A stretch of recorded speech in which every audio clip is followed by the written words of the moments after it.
Alright, ladies and gentlemen, what a time to be alive. Today you join me to do a quick review and a quick look at this. The 2018 Polo GTI, codename AW I believe. I've been wanting to get behind the wheel of one of these for a very long time, and the GTI is a platform that I really enjoy. So join me and let's see what makes this thing tick.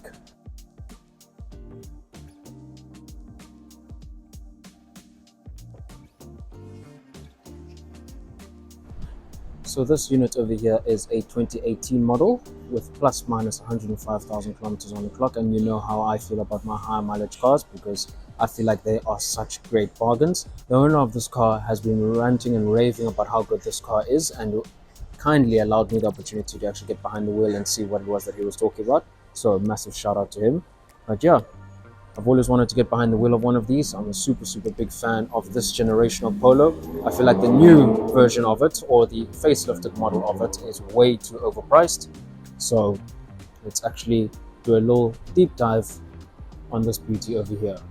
We've got the stunning 17-inch rims, which were very fitting for this generation of Polo because the Golf 7 GTI as well as this variant came with these rims.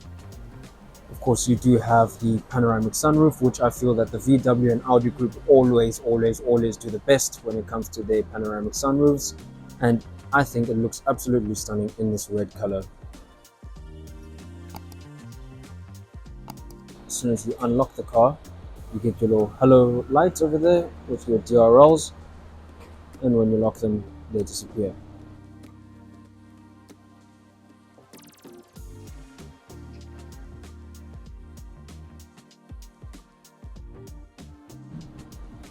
This is the key that your VW Polo GTI will come with the fitting GTI little moniker or keychain over there.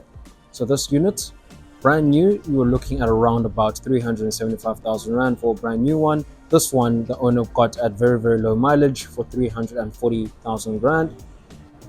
Boot capacity comes in at 305 liters, which is slightly smaller than your traditional Polo boot, which comes in at 351 liters. But I mean, that's not going to make too much of a difference. And when we open it up, we can see that that's just my little red themed goodie bag that's got all of my filming stuff in there. And this is just for reference as to how big the boot is. Quite spacious. With the seats folded down, both of them folded down, you can get a boot capacity of 1,125 liters, and it does split in a 60-40 split.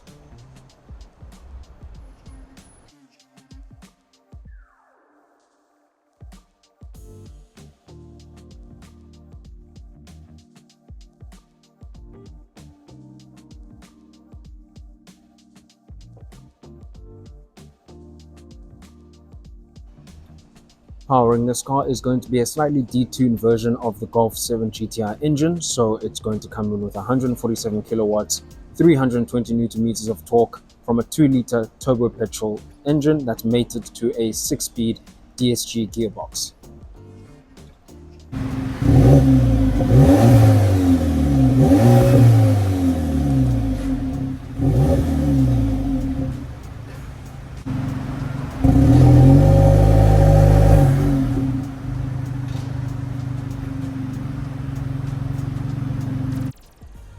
The claimed 0 to 100 time for this car is going to be 6.7 seconds, and it goes to a top speed of 240 kilometers an hour.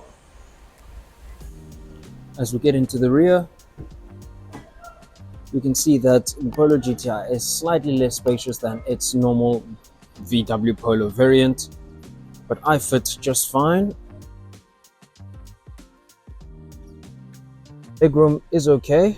This is with the seats in my driving position.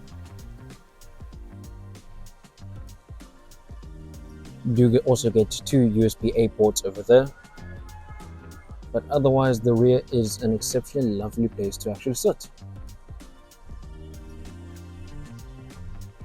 Of course, it wouldn't be a Solom Zogala review without talking about the sunroof. So you get that massive panoramic sunroof that actually just allows a lot more light on the inside of this car.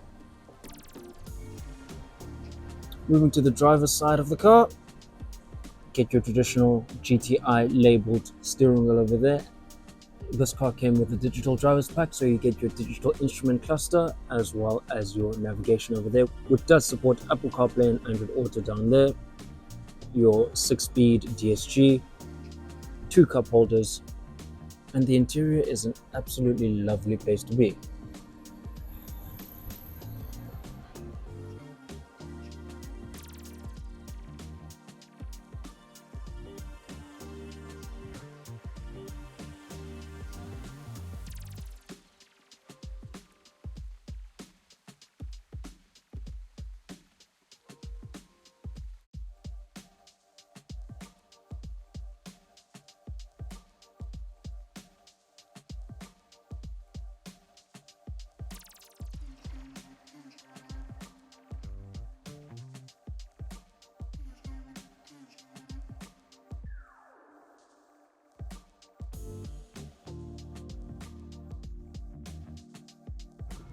Pairing of the Apple CarPlay is as simple as that.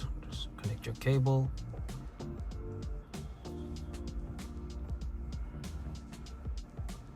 The screen itself is very high quality, but has a little bit of delays in terms of actual latency and the way that you actually do use it.